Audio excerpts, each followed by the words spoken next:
在随后若干年的案件调查中，188个线索人物死于非命，总之永远找不到刺杀肯尼迪的真凶。大家好，欢迎来到罗富强观察室。本期我们聊的话题是小肯尼迪竞选演讲夸赞中国，联系肯尼迪遇刺案，再论美国政治内幕。据《纽约时报》等外媒20日报道，美国第35任总统肯尼迪的侄子小肯尼迪近日宣布参加2024年美国总统大选。当地时间19日，小肯尼迪在波士顿发表他的首场竞选演讲，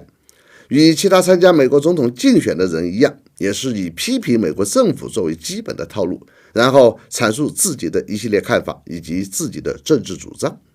小肯尼迪演讲的主题是批评过去20年间美国的对外军事干预，批评美国试图发动战争，公开谴责美国中央情报局和美国军工复合体，并警告称中国正在取代美国成为许多第三世界国家的最大贸易伙伴。他说，在这个国家，我们的战略一直都是使用军事力量来投射力量，这就是我们控制世界的策略。但中国人的做法不一样，他们采用了我叔叔的哲学和策略。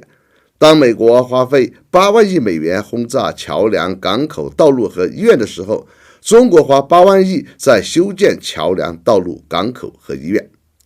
但当他讲到这里的时候，现场突然响起了火警的警报声，打断了他的演讲。很显然，这是有人在故意捣乱。这让我想起了他的叔叔，美国第35任总统肯尼迪，在谋求连任竞选的过程中被枪手一枪爆头的历史。1963年11月22日正午，谋求连任的美国总统肯尼迪坐着敞篷车巡游在美国达州拉达斯市的街头时，被枪手一枪爆头毙命。肯尼迪中枪后倒在座驾后座，一块头骨飞到了后备箱上，鲜血喷溅到他夫人的衣服、脸上和头发上。他夫人在慌乱中还爬上汽车后备箱盖，伸手去捡起一块被子弹打飞的头骨。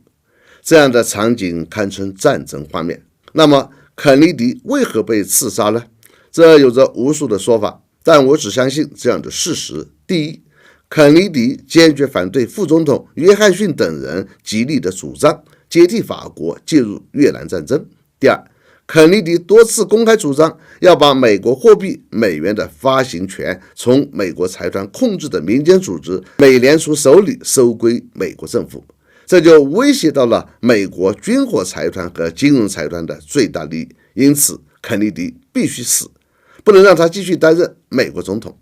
于是全世界看到了这样的画面。几小时后，副总统约翰逊就赶紧宣誓就职美国总统，而且还是在肯尼迪夫人身穿沾着肯尼迪血迹的衣服的情况下，在肯尼迪的飞机上宣誓就职。约翰逊接替肯尼迪总统职位以后所做的第一件事，就是宣布美国介入越南战争。而在长达15年的越南战争中，美国军火商发了天量的横财。当然，美国政府从美联储收回货币发行权不了了之。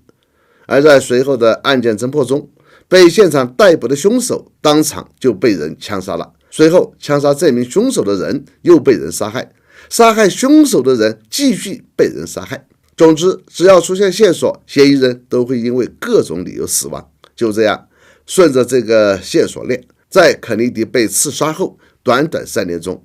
，18名关键证人相继死亡，其中6人被枪杀，3人死于车祸，2人自杀，1人被割喉，1人被拧断了脖子，5人自然死亡。而在随后若干年的案件调查中，188个线索人物死于非命，总之永远找不到刺杀肯尼迪的真凶。这就是美国政治的本质，